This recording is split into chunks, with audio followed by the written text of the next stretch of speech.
So hello everybody, welcome to the session AI Fairness and Bias. We have four very interesting presentations upcoming here, and I think with insights from four different perspectives. Let me first introduce to you Julian Muller. He's research associate at the Department of Philosophy at the University of Hamburg. His main fields of research are political epistemology and applied ethics. And the question that drives his research is political epistemology, and especially how can we make moral progress despite pervasive disagreements about facts and norms.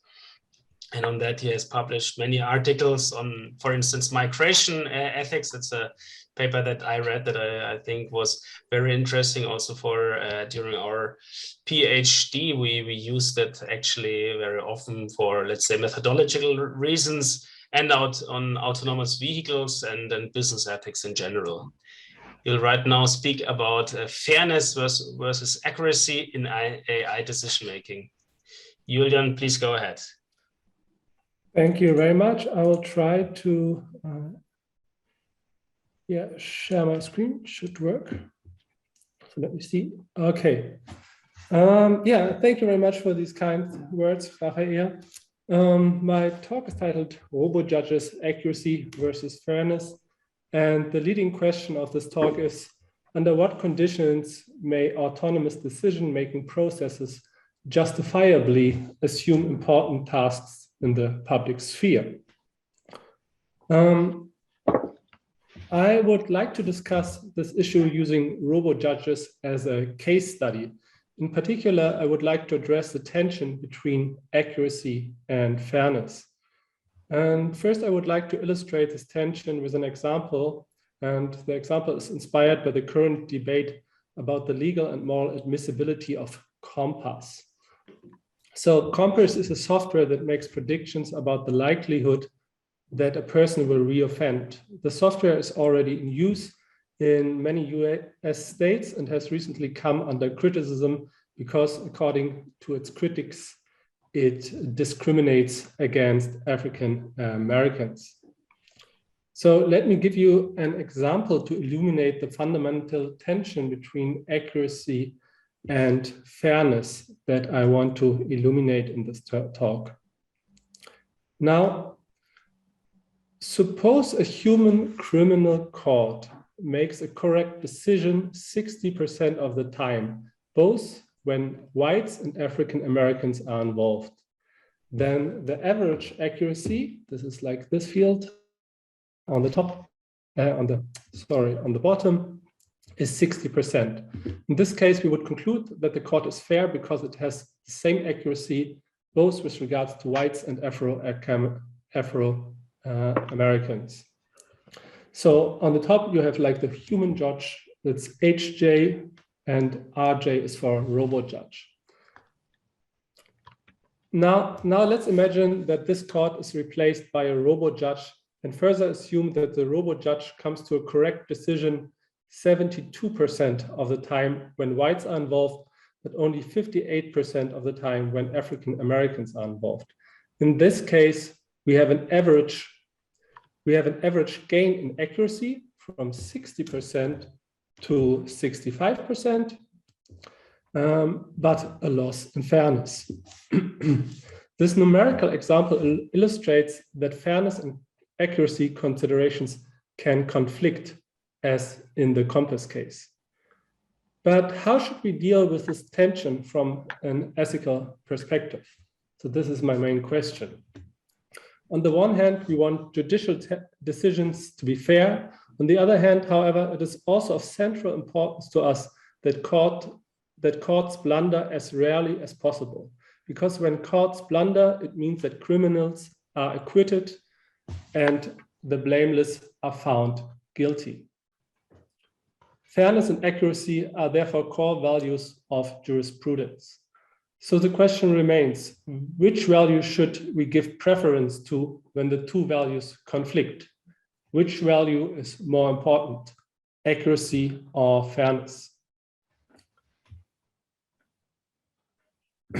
The aim of this talk is to show that the supposed contradiction between accuracy and fairness can be resolved.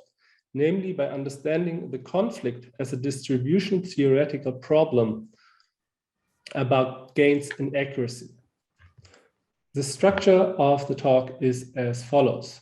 First, I will discuss some preliminaries and the boundary conditions for this problem, and then I will focus on this tension between accuracy and fairness, and then I will discuss a solution for this supposed tension.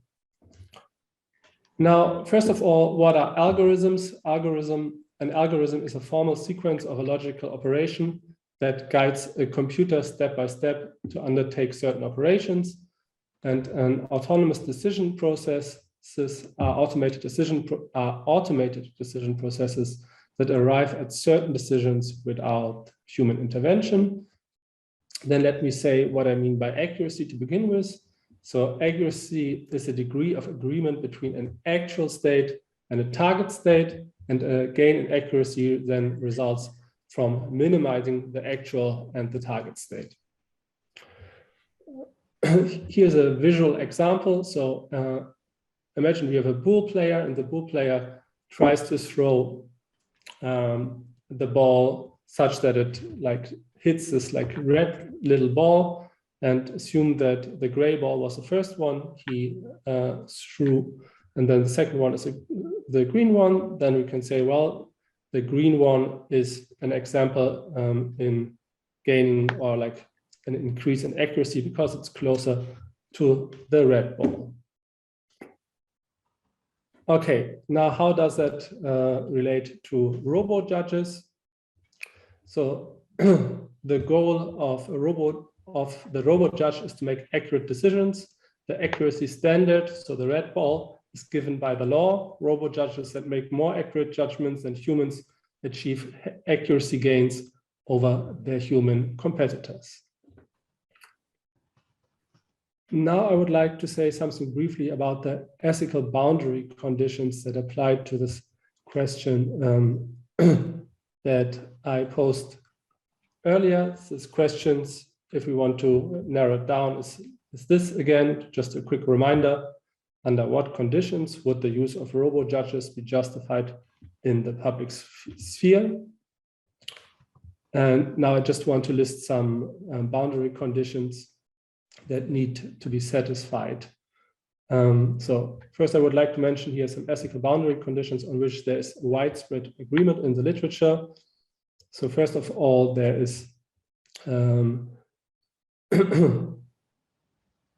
so the first principle is the principle of the legal principle of equality. That means that automated decision procedures must not, or the decisions of automated decision procedures must not be based directly or indirectly on protected data, such as skin color, ethnicity, or religions. Secondly, such ADs must satisfy a transparency and data protection constraint. I cannot go into these conditions because of a lack of time, but I just wanted to highlight them here nevertheless. So now let's focus on this tension between accuracy and fairness. So in the literature, there are basically two positions on this question, whether we should favor accuracy or fairness. David Estlund and Alan Wertheimer, two big names in political philosophy, argue in essence that the decision procedure that maximizes the average number of just verdicts is preferable. So Wertheimer writes, the primary goal of the adjudicative process is to provide just resolutions. And Estlund writes, jury verdicts produce obligations of compliance even when they are mistaken, and this authority rests partly on the fact that the jury system has epistemic value. That means an ability to do better than random at producing substantively just verdicts.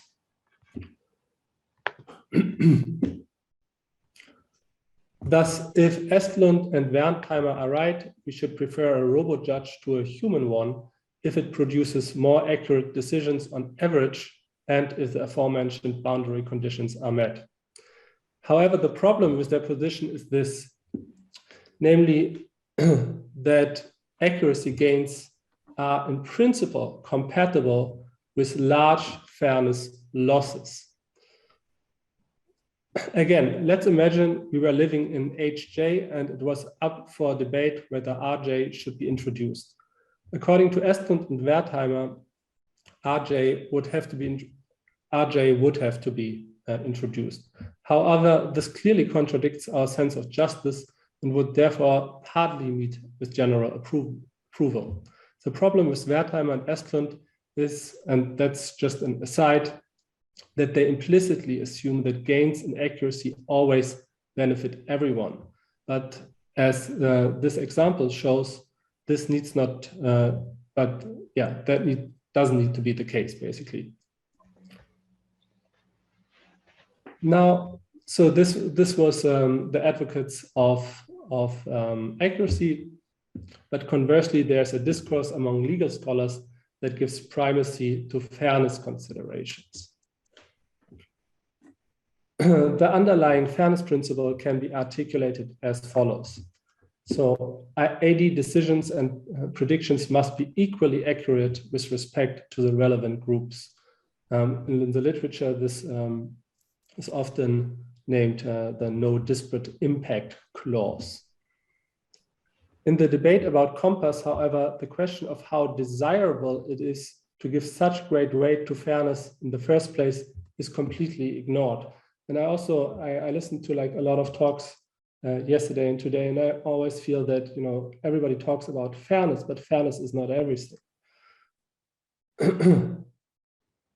The problem with the fairness first principle is that in some cases, accuracy gains seem to be more important to us than adherence to the fairness first principle. We can illustrate this with the following numerical example. If we had to choose between the two robo-judges, most of us would probably choose the accurate robo-judge over the fair robo-judge. If you are undecided, consider what a judge with 51% accuracy would mean. It would mean, for example, that the probability that a rapist is not convicted is 49%, and that 49% of prison inmates are wrongly imprisoned. That's why accuracy is so important. Now, at present, then, we find ourselves in a stalemate. In the theoretical debate about which criteria a robo-judge must fulfill, there is no land in sight. I would now like to argue that the tension between accuracy and fairness can be resolved. The core idea is to model the tension between fairness and accuracy as a distribution theoretic problem in which the distribution of gains in accuracy is at stake. Again, I would like to illustrate that with an example. Assuming a human criminal judge reaches the correct conclusion with respect to group 1, so this is this one, in 65% of the cases, and with respect to group 2 in 55% of the cases, then we can ask, how would the accuracy gains achieved by robo-judges have to be distributed so that the robo-judge seems preferable? I do not have time to discuss the solution here in detail. However, it is striking, for example, that the distributions A and PA1 are hardly morally justifiable because they perpetuate existing inequalities. However, in contrast, the distribution highlighted in the green, so this is the strong PA, so the Pareto advancement. So in contrast, the distributions highlighted in green can claim to be genuinely just from an ethical point of view, since they fulfill Rawls's difference principle and also have a good chance of meeting with general approval. So that's an empirical claim, of course. Since we also have non-specialists among us, it should be mentioned that the Rawlsian difference principle states that social inequalities are to be regulated in such a way that they bring the greatest possible advantage to the least advantaged. So the idea here in more general terms is to say, well, let's assume we have a distribution where there's unfairness at the starting point, but then we have accuracy gains. What we should do then is just look for basically solutions where these accuracy gains are somehow distributed in such a way that they benefit both groups in question. So this brings us to the conclusion. Our lead question was, under what conditions may autonomous decision-making processes justifiably assume important tasks in the public sphere? And our answer is that ADs shall be applied when accuracy gains can be generated and the accuracy gains can be equitably distributed. Thank you very much. That was it. Thank you. Thank you very much, Julian, for this interesting presentation. I think we still have some minutes left for questions, and would like directly ask the audience if there are any questions to Julian.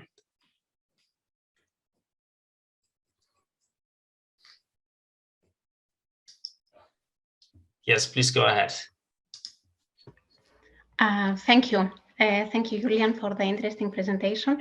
I have one question which was kind of intrigued from the term Pareto advantage in your slide 26. So yes, I was wondering what is your opinion or your view in cases where we have solutions that, yes, we have a Pareto set of solutions which are optimal with respect to the different objectives, but there is no clear winner.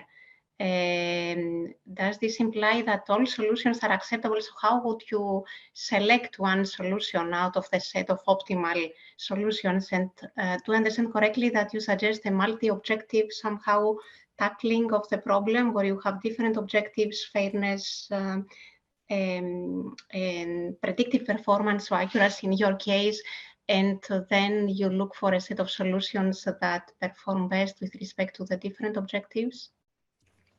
Yeah, so I think that's a very good question. So just to restate the idea, so the issue is that with regards to these problems, for instance, in the compass case, right? So we have an initial distribution where people are not fairly treated, in the sense that judges are not as accurate with regards to blacks as they are with regards to whites, and then robo judges might achieve accuracy gains. And then the question is, okay, which judges should we have, the human ones or the robo ones? And then the idea is to say, well, you know, the robo judge has accuracy gains, but then the question is, like, how do we distribute the gains, right? And then, as you correctly pointed out, then there's some kind of a Pareto frontier, right? And then the question is, so there's many Pareto solutions to the problem, perhaps, depends on the case, right? And then the question is, like, which Pareto solution should we favor, right? If there's many Pareto solutions. That's a question for me, like for further inquiry. In this paper, it's more about to basically make, like, say, well, accuracy is important, there's a stalemate, and there's a potential solution. But you're right that for further research, we would need to think about, like, which of the Pareto solutions should be selected. Yeah, thank you, Erin.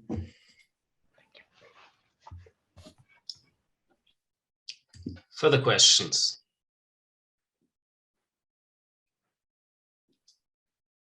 Okay, if this is not the case, I would say that we hear directly the next presentation. So then in the end, if there are any other questions left, we can have a discussion all together. And at this point, I would like to switch to Carolina. Carolina is a postdoc researcher in responsible design, the design lab at the University of Twente. She has a background in social sciences, law and technology, human rights, and she has further research interest in ethics, responsible design, and responsible AI in particular. She will speak right now about children and AI relations. The title is Amplifying Positive Bias, a case for positive biases in children AI relations. Carolina, the stage is yours.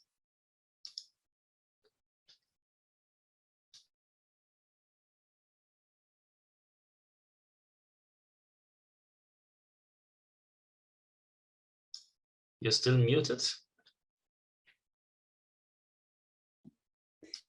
Welcome. So I hope you can see my screen and can hear me. Thank you so much for inviting me for this really interesting panel. Today, I would like to talk about, indeed, amplifying a positive bias within children-AI relations. And before I start with my talk, let me share one instance which provided a really fantastic inspiration for this paper.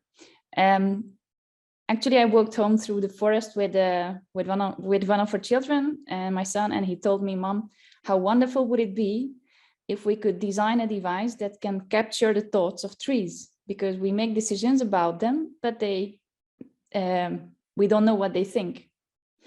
So it was really inspiring to see for me what this could mean. I mean, on the one hand, of course, you could think of the economic viability of such a business model for such a device is pretty low. But on the other hand, you could see that the definition of diversity of children could be much broader than that of adults. And they have this inclusivity, flexibility for inclusion by just not being biased yet as much as we adults are.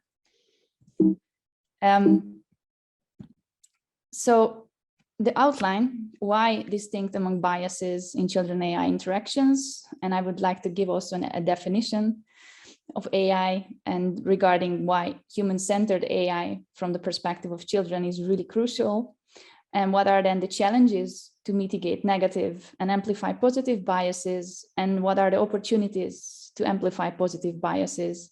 And at the end, I would like to provide you some recommendations. So why distinct between positive and negative discriminatory biases in children-AI interactions? When we talk about AI, at least in this paper, which is currently under review, so I'm still very happy with your feedback. I'm looking at intelligent agents that are able to communicate with reasoning. And specifically, I focus on those that have a machine learning component, especially because children interact with them and their development is shaped by these systems as well. They see AI as authority, even AI has no legal or moral personhood whatsoever, but the very interactions in which children perceive these systems shape them because they perceive them as such. So from developmental psychology and regarding the perspective of AI, I looked at two perspectives. On the one hand, discriminatory biases, and on the other, identity and diversity and inclusion.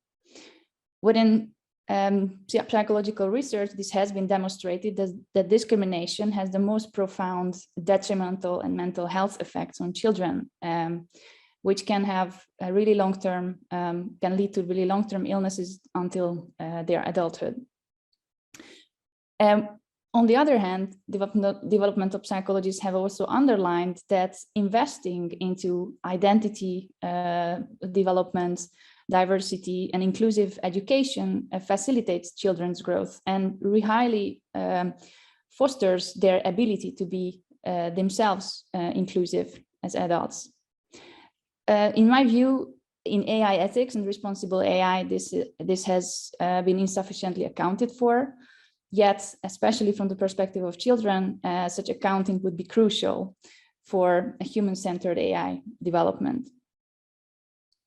When I'm looking at the human-centered AI, I look at Karamjit Hill's edited collection, in which he highlighted that basically what we need for human-centered AI is a combination of human-machine value alignment methods and human-human value alignment methods in a relatively equitable manner.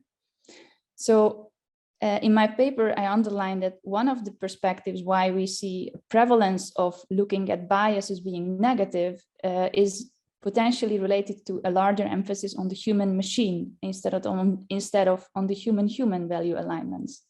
Yet both would be needed. So what are then the challenges and what are then the opportunities? Challenges in terms of mitigating the negative and amplifying the positive biases, and what are then the opportunities for amplifying the positive ones? For instance, bias in AI ethics and responsible AI discourse is oftentimes framed as negative. We have plenty of examples: the confirmation bias from Mitchell and O'Neill, selection bias from Enzenbach, Wicklein and Wirkner, allocative bias from Barocas, Crawford, Shapiro and Wallace, and representational bias. And these are all framings that point toward eliminating biases because they are for some reason exclusive towards certain groups, therefore not needed. From children's perspective, I would like to underline again, it's extremely important to look at these and focus on how not to produce exclusion, yet it is insufficient to facilitate their development. Just focusing on negative biases is insufficient to facilitate their development. From the legal mitigation mechanisms perspective, again, there is also huge emphasis on online discrimination against adults. So there is a lot of focus on that, but it's less prevalent from the perspective of children. From the perspective of children, online violation of privacy is much stronger than non-discrimination.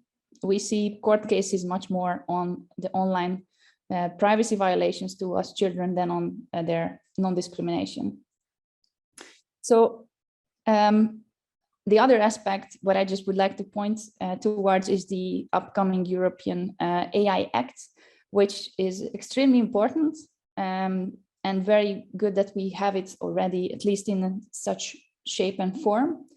However, the act is really towards aimed and directed towards reasonably foreseeable misuse, so that the AI systems could somehow be framed as such and assessed as such that they have some sort of reasonably foreseeable misuse that we can prevent. This is again very important from the perspective of children. However, it would be highly necessary to look beyond that. So not just looking at the harms, but then what is it then that can facilitate children's development? And another aspect, as long as we as adults have difficulty to get an explanation, what is an AI decision doing and what type of implications an AI can produce for adults, how can we expect that an AI would be explainable for children and from their perspective? Thankfully, there are also opportunities. For instance, gaining input from children, from parents, from other members of the quadruple helix. This is also stimulated by the EU high-level expert group on guidelines on trustworthy AI. For instance, the principle of diversity, non-discrimination, and fairness, they all suggest the co-creation also with this group. UNICEF's policy guidance on AI and children also highlights the effectivity and the potentiality of co-creation. And hopefully all these dialogues with stakeholders could be helpful to inform other frameworks.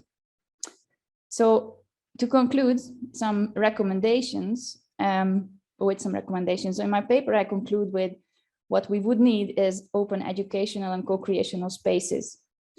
Open educational and co-creational spaces in which we could invite all these stakeholders and apply human-human and human-machine value alignment methods together. But then what type of framing I would follow within such spaces? For that, I'm relying on John Dewey's education as growth, as being one of the underlining objectives and aspirations towards children. Dewey critiqued basically within his work immaturity versus maturity. There has been this dialogue between a child his only purpose should be to reach maturity, and then development basically stops. In his critique, Dewey explained that immaturity is a positive characteristic, and it should never be something that we should aspire to eliminate in ourselves, but just keep on doing. Why? Because an immature has a dependence on others, and an immature has a capacity to learn from all the experiences, and that he called plasticity. And these both are conditions for growth. In order to facilitate children in their growth, we need positive biases as a requirement, because if we have that, then they can prosper. And this is one of the most hopeful things to aspire for in children-AI relations, at least in my opinion. Just to give you an example of human value alignment methods, actually the second inspiration for this paper comes from my childhood. Actually, I followed the method of an ethnomusicologist and philosopher, Koray Zoltán.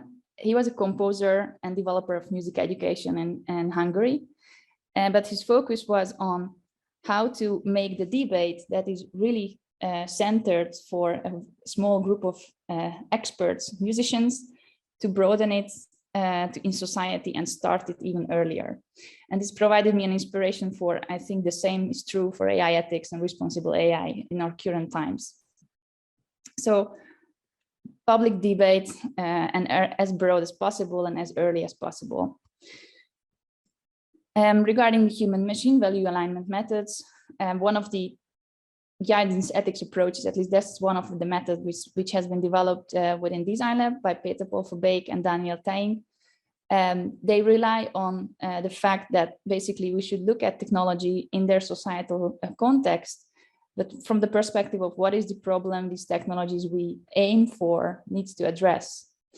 If we have done that mapping, then we can move towards a dialogue phase where we inquire around various stakeholders, what are the values that come under pressure, what actors are there, what type of conflicts emerge, and learn from these dialogues so that we can make choices, options for actions. That's how they call it, towards how to adapt the technology in design, how to adapt the environment, and how to adapt potentially the user's behavior. So, I mean, these are just two methods for human-human and human-machine value alignment, but I just wanted to give you an insight on that. And currently, we are setting up an initiative with Design Lab on AI for Youth, with a broad coalition from the Netherlands and international civil society stakeholders, in order to facilitate the inclusion of the broadest inclusion of children and as early as possible. And it's really exciting to do it. So yeah, I couldn't resist sharing this with you. But thank you so much. Thank you very much. Any questions to Carolina? I have a question. Yes, please. So this approach of inclusion and discussion, is that meant to basically inform private companies that do research in AI, or is that meant to inform regulations by the European Union, or both maybe? Actually, in our within our initiative, we would like to aim for that you have various discussions which can have different focuses. But in general, it would be the case that we would hopefully inform ethical discussion, legal discussion, so that, for instance, the proposed AI acts, if you have given this example, indeed could account more for the perspective of children. Thank you. I also have a question to you, by the way, but there was no time. No, go ahead. I mean, we have time right now. Okay. So can you think of examples when accuracy could undermine fairness from your own perspective? And if you allow me, I would like to give an example from my perspective looking at children. For instance, in the online context of age verification, it's a legal requirement. Actually, the result of this very legal principle creates even more data and more surveillance for all people, because it's extremely difficult to be accurate about the age of a person who is on an online platform. That's one of the underlying reasons why the explanation, at least of companies towards, because we don't know and we cannot trust whoever says what's the age, we just have to censor everyone with everything in order to be more accurate.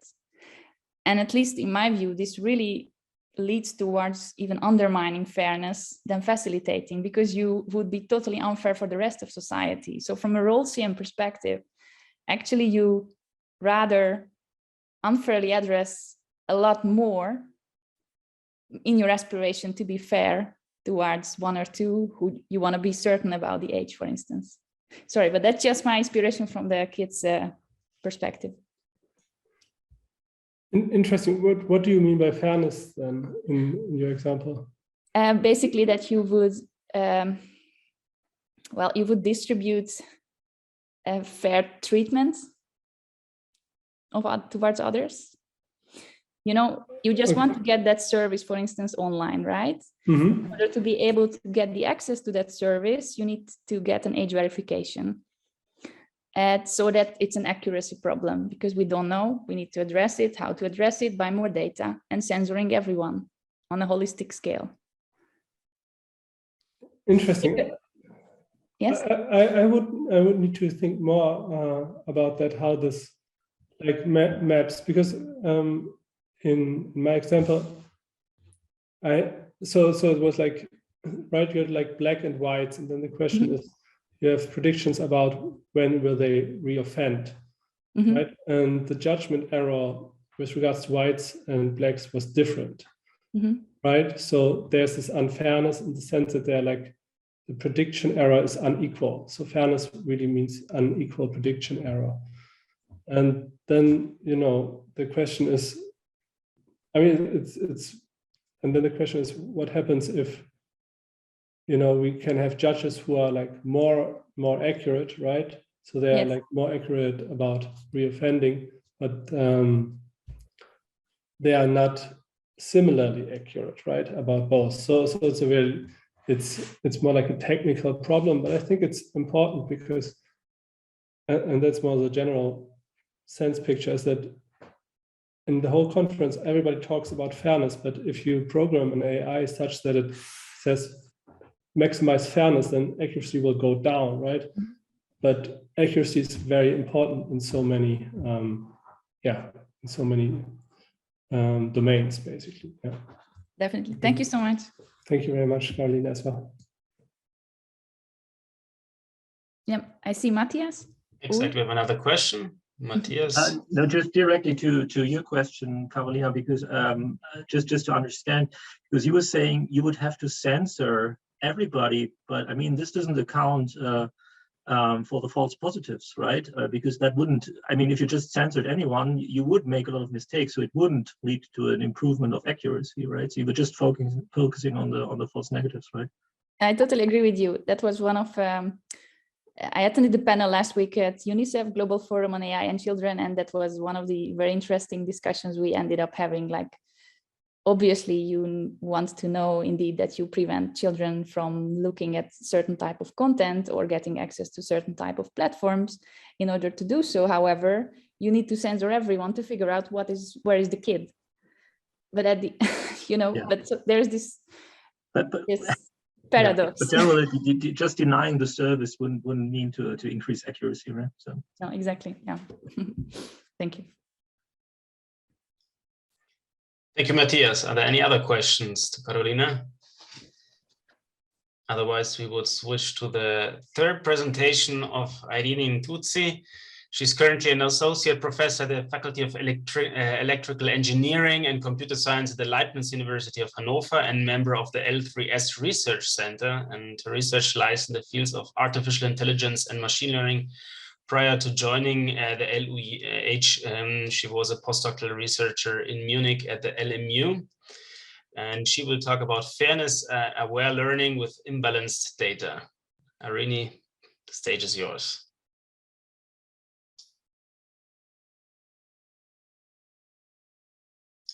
And please unmute yourself.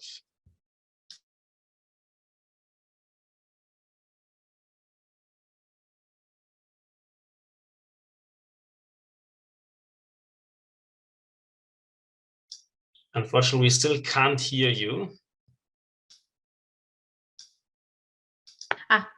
Now? Perfect, yes. Okay, thank you. I just said that there was some changes in between. So from the submission of the abstract till now, there have been some changes. So I'm currently a professor at the Free University in Berlin on artificial intelligence. And I work on different aspects, including responsible AI. And today, actually, we had the launching of the Center for how do I translate the Vertrauen, trustworthy AI. I'm very sorry. So, so a lot of initiatives and a lot of projects on fairness and discrimination in general, but also in the context of particular applications, for example, learning analytics, as well as on how to build more capacity on responsible AI, so for the higher education and so on. So my talk today is indeed about class imbalance, so working with fairness and discrimination in more realistic settings, and class imbalance is one of these settings.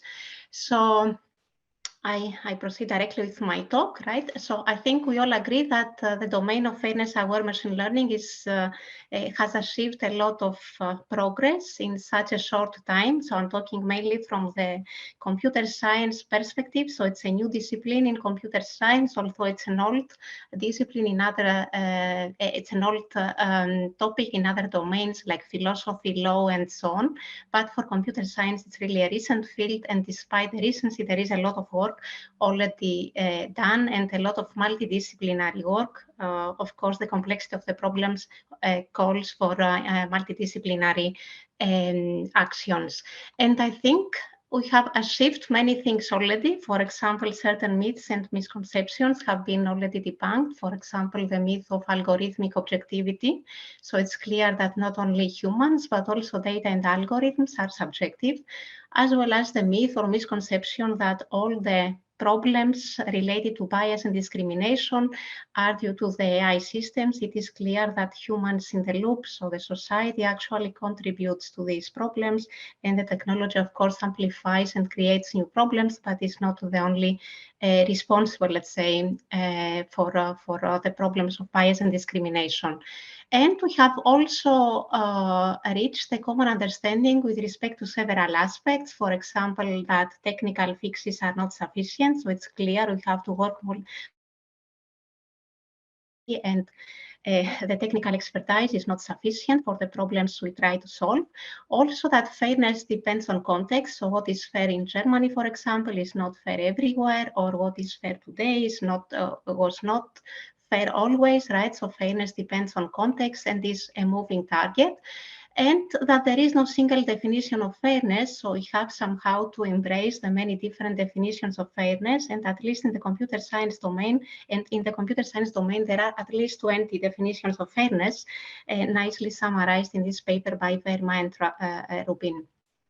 And despite the recency of the domain, a lot of work has been done regarding the understanding of bias, the mitigation of bias, so technical approaches to bias mitigation, as well as to accounting for bias, so explainability, bias documentation, bias-aware data collection, and so on and so forth, right? So a lot of work has been done, but still, the sort of problems that we work on are pretty simplistic.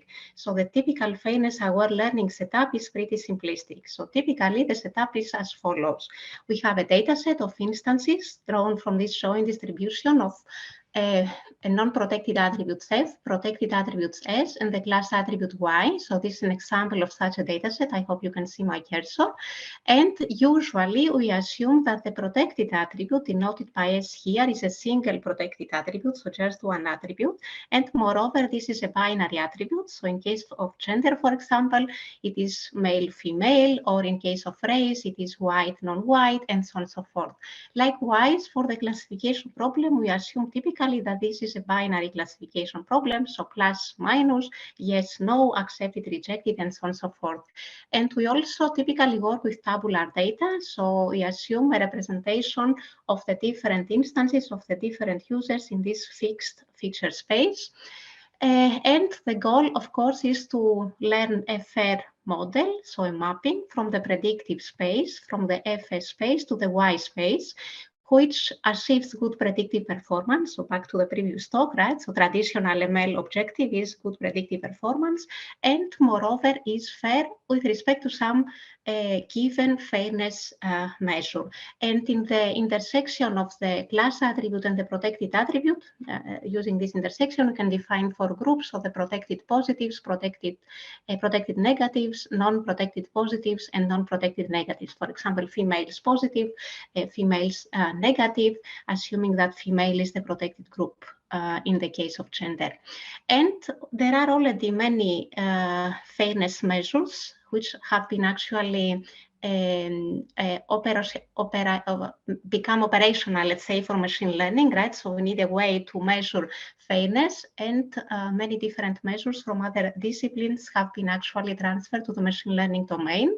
So the most popular one is probably statistical parity. So the goal here is to have equal probability of getting a positive response by a model for both the protected and non-protected groups.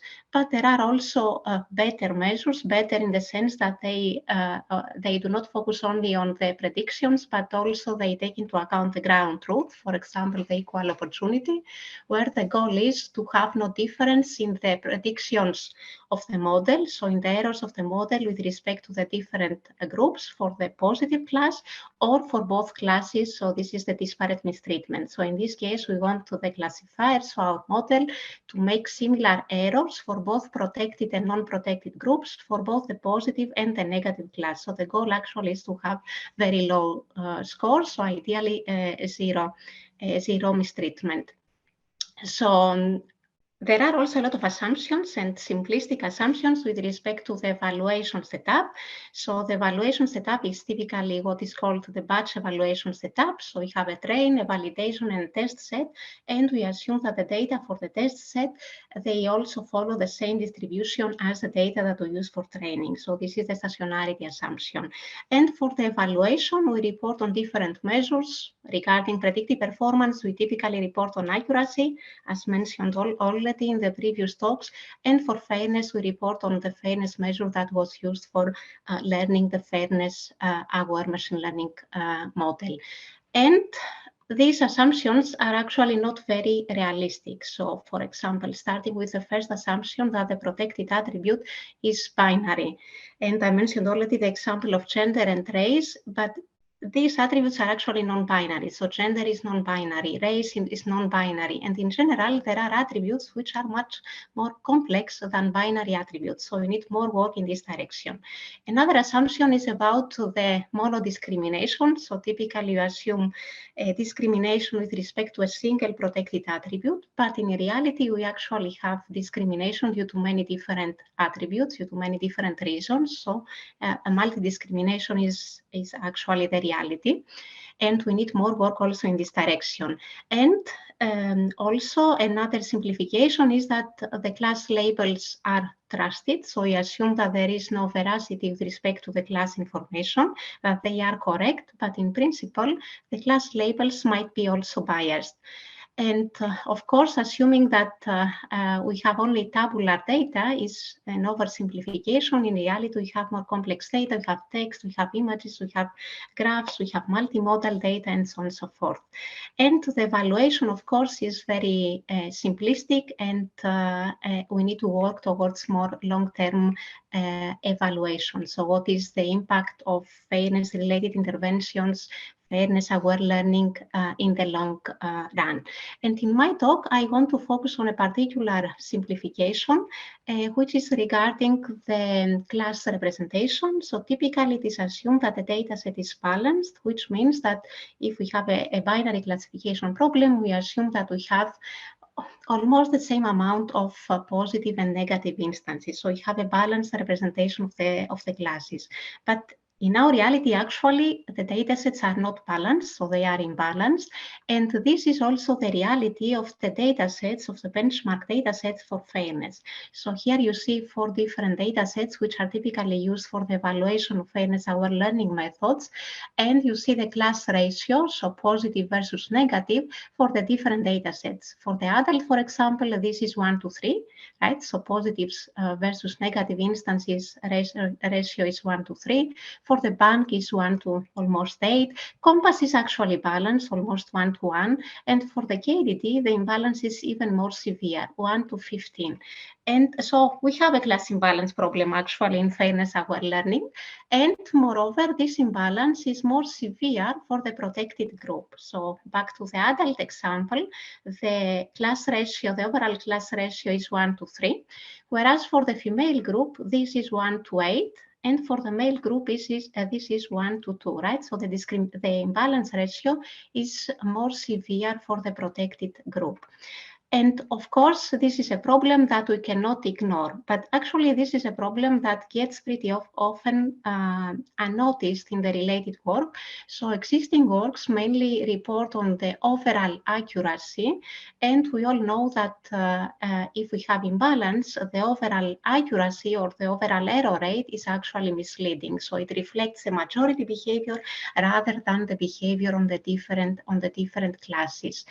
And this is a problem that gets unnoticed also with respect to fairness, because the group fairness measures, like the disparate mistreatment that I mentioned before, they are oblivious to the class imbalance problem. So if we have a particular setting with 5% of positive instances and 95% of negative instances, so we have a severe imbalance problem. So only 5% of the instances belong to the positive class. And we have a classifier that classifies everything as negative. The performance in terms of predictive performance is very good, 95%. And also in terms of fairness, the classifier performs very good because the difference in the error rates is 0, right? So according to these measures, this is a very good classifier in terms of both predictive performance and in terms of fairness. But as we can see, actually, this is not a good classifier because it rejects everything from the precious, let's say, minority class. So how can we deal with such sort of problems? So we work in this area of imbalance learning and fairness-aware learning under imbalance. And one of the methods that we propose is a boosting-based approach. So boosting is an ensemble-based method, and the idea is that we train a sequence of learners. These are weak learners, and in each round, we train the next learner based on the errors of the previous learner. So each learner focuses on the errors of the previous learner, and this is done by changing the distribution of the population. So it reweight the population. That's why you see here different weights in the instances, so that we can focus on the misclassified instances. This is what traditional AdaBoost is doing, and at the end we have a strong learner, which is a combination of the different weak learners. And we think that working with ensemble models is a very good idea because we can make interventions for fairness either at the data or at the model or at the algorithm much easier. So we can make interventions at the simple models, at the weak learners, much easier comparing to the to strong learners. And moreover, we can use this whole sequence of learners for controlling discrimination, right? So we have more opportunities to improve the model with respect to the discrimination. And this is exactly our idea. So first of all, we propose a new measure of fairness, which is called cumulative fairness, that evaluates the fairness behavior of the model over the sequence of boosting rounds. So we evaluate the partial ensemble instead of evaluating only the current weak learner. And we incorporate this fairness behavior of the model in the instance weighting process. So in other words, we change the distribution in order to take into account not only the predictive errors, not only the misclassifications, but also the misclassification and the fairness related behavior of the model. And we directly tackle class imbalance by post-processing, selecting the best sequence of models, so the best partial ensemble, which optimizes for the balanced error rate. So the balanced error rate is a better indicator of predictive performance comparing to the error rate because it takes into account the class imbalance. So the main contribution is actually this cumulative notion of fairness, which, as I mentioned, is an extension of disparate mistreatment that takes into account the sequence of learners. So I'm not going into the details, but I can go into the details if you have more questions. So the idea is to evaluate fairness of the model with respect to this sequence of learners that we have up to the current point J. And the idea then is to change the weighting schema of AdaBoost, which traditionally focuses on predictive performance, by adding a new term here. This is the last term, which refers to fairness. So the idea is to boost not only misclassified instances, but we want to boost extra misclassified instances which belong to some discriminated group. And this is exactly the fairness-related cost that we defined here for each instance, and it depends on the membership of the instance to the different protected, non-protected groups. So it is related to fairness. And finally, as I mentioned, at post-processing, we select the best model, which optimizes also for the balanced error rate. So it directly tackles the class imbalance problem. And here are some results from our experiments. So I already mentioned the data sets and the imbalance that is present in each of these data sets, and compared to different methods, from methods like AdaBoost, which do not account for discrimination, to methods that account for class imbalance, like SMOTBoost, as well as to fairness-aware learning methods like this one and this one here, which do not take into account the class imbalance. And I wanted to show only a few experiments. So here is the performance for the adult data set and for the bank data set. And what you see here in the x-axis is actually the predictive performance. So we report on accuracy and balanced accuracy, but we also report on the fairness-related performance, so the disparate mistreatment, the overall measure, but we also report on the components of this measure, because, as I mentioned, the measure is kind of oblivious to the class imbalance problem. So we report also on the TPRs and TNRs for the protected and non-protected groups. And what we can see here is that in terms of fairness, so in terms of disparate mistreatment, so low values are better here, right? So we measure actually discrimination, not fairness. So low values are better here. Our method, so the green method, performs pretty well, and it performs pretty well with respect to fairness without sacrificing too much on the performance of the model, on predictive performance for the minority group. So here is the performance on the majority group. These are the TNRs for the protected and non-protected groups, and they are pretty high. And we see also that we have very good performance also for the minority group. Actually, it's among the best performances. Whereas other methods like Zafar et al. And Krasanakis et al., which do not account for imbalance, they perform very well for the majority class, right? So very good performance for the TNRs, but they achieve the fairness, low fairness, by reducing the performance in the minority class. So their performance for the minority class is actually much worse for both Zafar et al. And Krasanakis et al.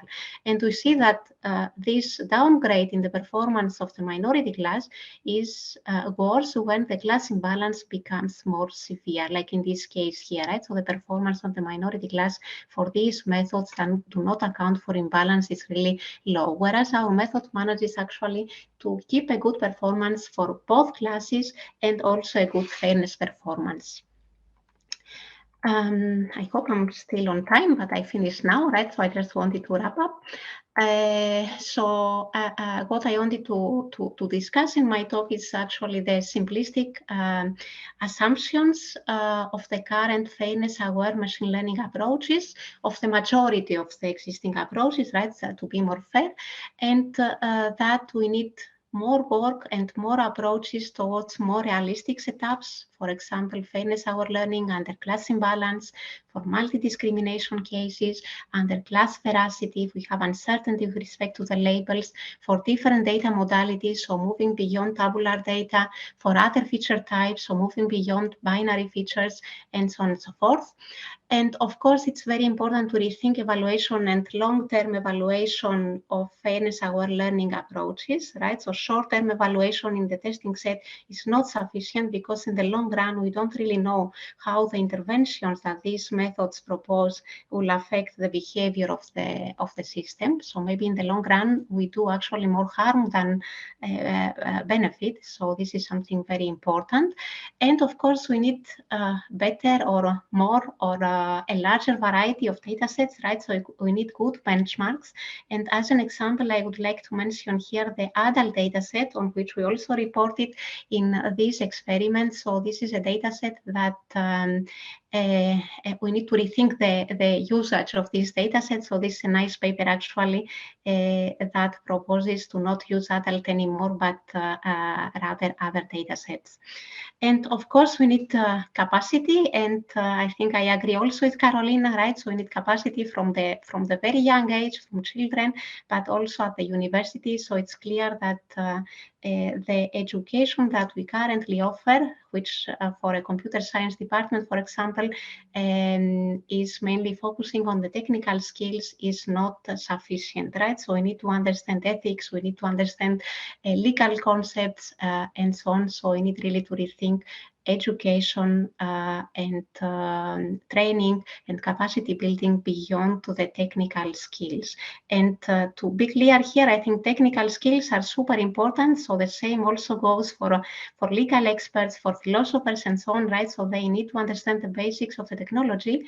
But I mean, as a person coming from computer science, I think we need education beyond computer science in order to deal with these challenging problems. So that's all from my side. Thank you for listening. Yeah, thank you very much. Unfortunately, we are a bit running out of time, but if there is a direct question, maybe we have time for one. Otherwise, if that's not the case, I would suggest that we then maybe share the questions after our last talk of Gary Walkowicz. So let's try to at least remain a bit in the time frame. So I would like to ask you, Gary Walkowicz, to start your presentation. Gary Walkowicz is at the TUM School of Governance. He's a researcher so at the TUM and the Institute for Ethical and Artificial Intelligence. His project is online-offline spillovers, potential real-world implications of online manipulations. And he, in general, has a background in behavioral ethics, moral behavior, game theory, personal values, and so on. And today he will speak about people prefer moral discretion to fair algorithms. Gary, please go ahead.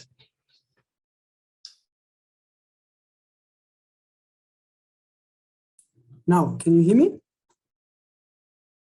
Hello? Yes, we can hear you. Because I can see you anymore, that's why. So yeah, welcome to my talk and thank you for inviting me. So I'm Gary Walkowicz and I work at the research group of Matthias Uhl and also at TUM. And one of our most important questions that we ask is where does algorithm aversion come from? So because we think that for the implementation of new technology and digitized technology, it's very important that we deal with people's concerns so that a beneficial technology can be implemented. And in this talk, I will address the question whether there's algorithm aversion beyond intransparency, which is one of the main arguments brought up with regard to algorithm aversion. So what is the phenomenon of algorithm aversion? So there's a large survey that was conducted in Germany in 2018 by the Bertelsmann Stiftung. There was also a comparable study at the European level. And what they found out is that around 45% of the respondents had no idea about the term algorithm. So there seems to be a lack in education or knowledge about what algorithms actually are. Then there are another 46% who were quite indecisive about whether algorithms are more beneficial or risky. And most importantly, 73% of the respondents expressed their discomfort. Yeah, and they rather preferred a prohibition of decisions that are taken only by software. And the question that we ask is, where does this algorithm aversion come from?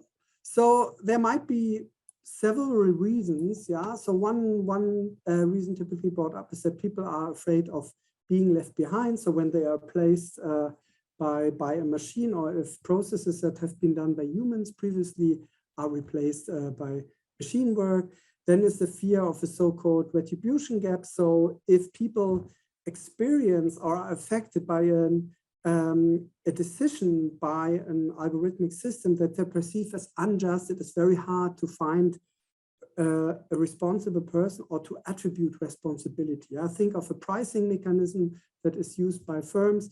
If prices go up, it's very difficult to causally find a natural person that is responsible for this increase in prices that is perceived as unjust by the customers. Then there might be a misperception of its performance, yeah, as for instance, autonomous cars. So if there's an accident in these trial models, people are very reluctant to express a positive opinion about it, although it is estimated that autonomous cars will decrease the numbers of fatality significantly. And one very important aspect is transparency connected to traceability and comprehensibility. So for ethicists, this intransparency seems to be a major concerns, yeah? But we also know that there's an ambiguous relationship of humans towards transparency, because when people get more information about how things work, how processes look like, and how decisions have been taken, they might feel afraid about what these information might reveal about themselves. Yeah, for instance, if you apply for a loan at the bank and you don't receive it, and then there's transparency about the decision process, it might threat the self-image, the positive self-image of the applicant, because the bank might say the algorithm decided because you are living in a bad or in a poor area in the city. Yeah, and the same could happen in a recruiting process, that you are not beautiful enough, or that you are not intelligent or capable. So transparency might be ambiguous with regard to algorithm aversion. And we ask whether the lack of moral discretion, or whether the lack or the reduction of the human element in the decision process might also be an explanation with regard to algorithm aversion. So by reducing the human hand in the processes, people might feel that humans have no say anymore. Yeah? So they are reduced, and there's only the machine that takes automatically a decision, implements a decision, and cannot react to whatever outcome was implemented, or can react to any type of information that it gets for taking the decision. So we are looking at the element of human discretion, and we do this by running an experiment. So our approach is a bottom-up approach. So we study people's intuitions and preferences in order to better understand why people are reserved towards algorithm. And we run an experimental study, and I will show you now briefly how this experimental study looked like. So in the study, we had two types of roles. One was one of a worker and of an agent, and the workers formed a group of two, and there was one agent assigned to the group. And what the workers at the beginning did, they did some type of real effort task. So they were confronted with a problem like you can see here on the screen, and they had to position by hand the slider here exactly at the 50% or 50 scale position. And for each correctly solved task, they received a credit. Yeah? And so both workers in a team did this task, and in the end, there was a joint credit balance. So each worker contributed to a joint pot. Yeah, so let's say one worker solved 30 and the other one solved 40. Then in the pot there were 70 items, or a credit balance of 70. And then randomly the balance of one worker was doubled. So that means that in this example, yeah, of 40 and 30, let's say one contributed 40 and the other one contributed 30. And then the one who contributed 30, this balance was doubled. then it's 2 times 30 is 60 plus 40. So then in the pot, there were 100 money tokens. Yeah, so this is very important to understand. So the workers at the very first stage, they created some credit balance that was to be paid out to them. So that was strictly incentive compatible to really work here and to get as many tokens as possible. So now we jump a little bit back. So before the workers actually worked, there were the agents, and the agents ex ante decided how to split the money of the worker groups. And there was shown a set of distribution rules, yeah, for instance, split money proportional to outcomes, split monies equally, and so on. So there were 6 of these rules, and each of the agents in the experiment could propose which rule he or she preferred. And then from the pool of proposals, there was one random draw, and this was the ex ante rule, according to which the credit balances of the workers in the different groups are to be distributed. Yeah, so remember, this is really real money. So there's incentive compatibility. So the task of the agents was really meaningful. The workers had no idea about the content of these rules. Yeah? So they only knew that the agents determine some type of distribution rule that is then applied to their credit balances. So after then, the workers had actually worked, the agent observed the outcomes of the workers in their group. So there was an agent and he was assigned to 2 workers, and then he saw what the workers actually produced. And then he or she could apply the rule that was previously determined by the pool of agents, or the agent could also select another rule, yeah, from the set of these 6 rules. So he could either stay with the previously determined rule or change the rule, yeah? And whichever rule was implemented, it was applied to the budget, and then the money was paid out to the workers. But what is decisive here is that the agent, he get a flat pay if the ex ante rule was applied, and he also got the same flat pay if the ex post rule was selected and applied. So he or she could freely decide whether to apply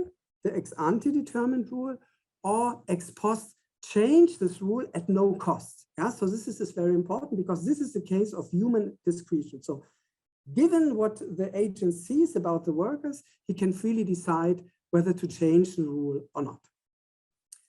So then there was our comparison treatment or regime, which is identical at the first stage to the regime number 1. So this is a rule-bound algorithm regime. The agents determine the distribution rule as I described, but then this rule is automatically applied or implemented by the computer. So the algorithm does not change the previously determined rule by the agent. So the ex ante rule is applied to the budget of the 2 workers in a group, and then the workers are paid out accordingly. And the agent that is in this group, he just gets a flat pay. So he's kind of a dummy player in this game because the algorithm automatically implements the distribution rule. So our question is here to study algorithm aversion. So we let the workers choose between the 2 regimes before they start working. So this is our main dependent variable. So what type of regime do the workers prefer? Do they like the human discretion regime, or do they want to go to the algorithmic regime where the rule is automatically implemented without the agent being able to interfere and change the rule if he or she wanted?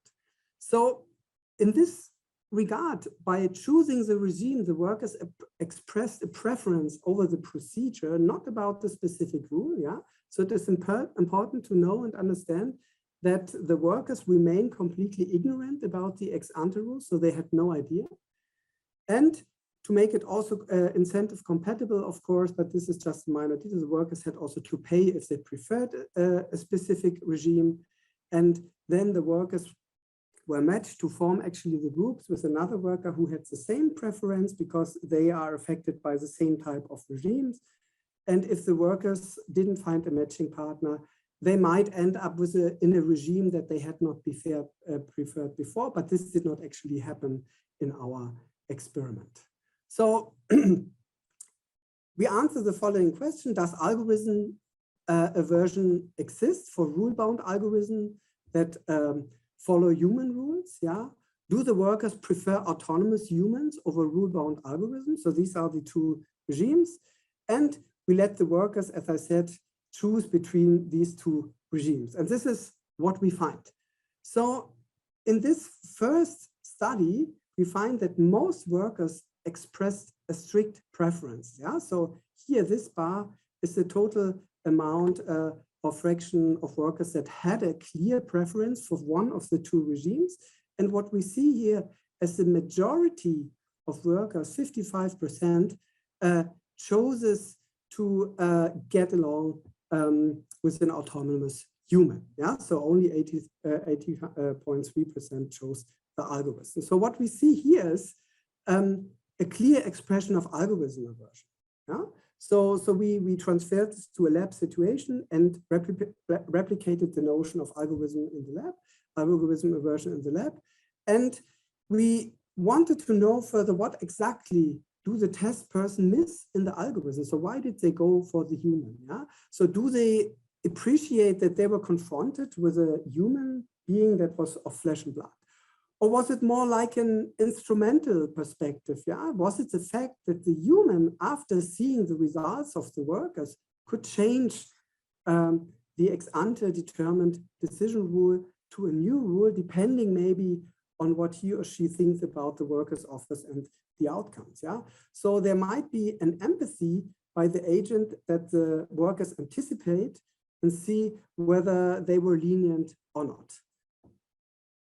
So this is why we did the second study, to disentangle this. Yeah. So the question was, is algorithm aversion more intrinsic? So do they have do the workers have an intrinsic aversion against the machine? Yeah. And they wanted a human being, or is it more instrumental because a human can take away rules and implement a new rule if they want it? Yeah. So do they prefer decision makers of flesh and blood or decision makers with moral discretion? So this is what we try to disentangle with the second part of the study.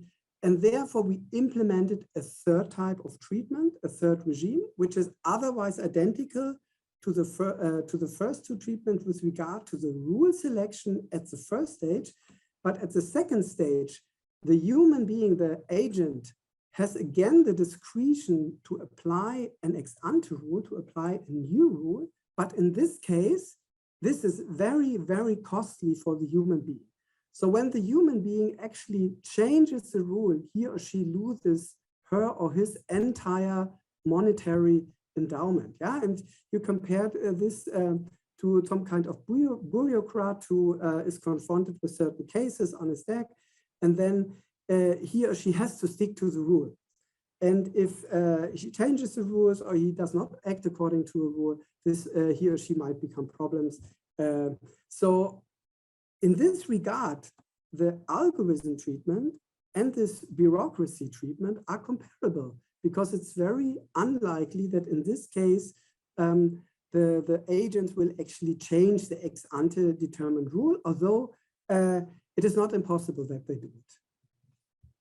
But what we find, and this answers our question, what drives algorithm aversion in our experiments. So most workers express no strict preference. So here we see that 2/3 of the subjects did not have a clear preference, either for the bound human regime or the algorithm regime. And those who expressed a strict preference, these are these guys here who had a preference, they are more or less split. So about half of them went for the human being and half of them went for the algorithm treatment. So what we see is that the workers assigned to autonomous human regimes work significantly less than human workers, yeah, assigned to human rule-bound algorithm regimes. And this gives us an insight on how the workers perceive actually the different regimes, yeah, because in the human discretion regime, the workers can hope for leniency. So after seeing the results of the workers or the input of the workers can think that the agents might actually adapt their choices. So this might drive the wish for human or moral discretion in this case. So whereas when we compare the work performance between the workers that were assigned to the rule-bound human regime and to the algorithm regime, we do not find a difference in the performance in this real effort task between the workers. So it seems to be that the human beings or the workers hope actually for leniency at the side of the agents when they prefer actually the human discretion regime. And so the algorithm aversion that we study here is rather instrumental. So to sum up, our example is our study is an example for an empirical study, how we can approach ethical questions within the realm of technology or the interaction between humans and technologies, and to better understand our algorithm aversion. Yeah, so we find that people are not only averse to intransparent algorithm, but also to algorithms that might lack this element of human decision discretion.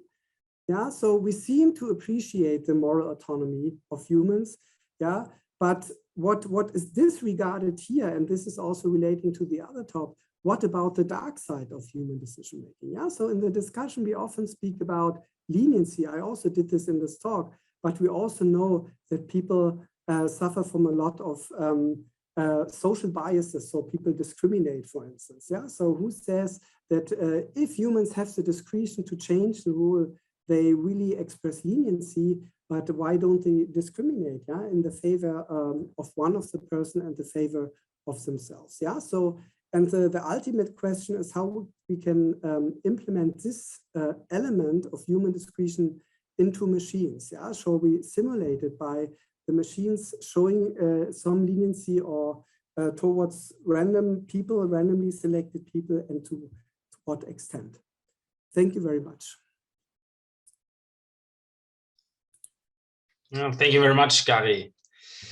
Unfortunately, we exceeded the available time already a bit, but if there is a question either directly to Gary or to some of the others, please feel free.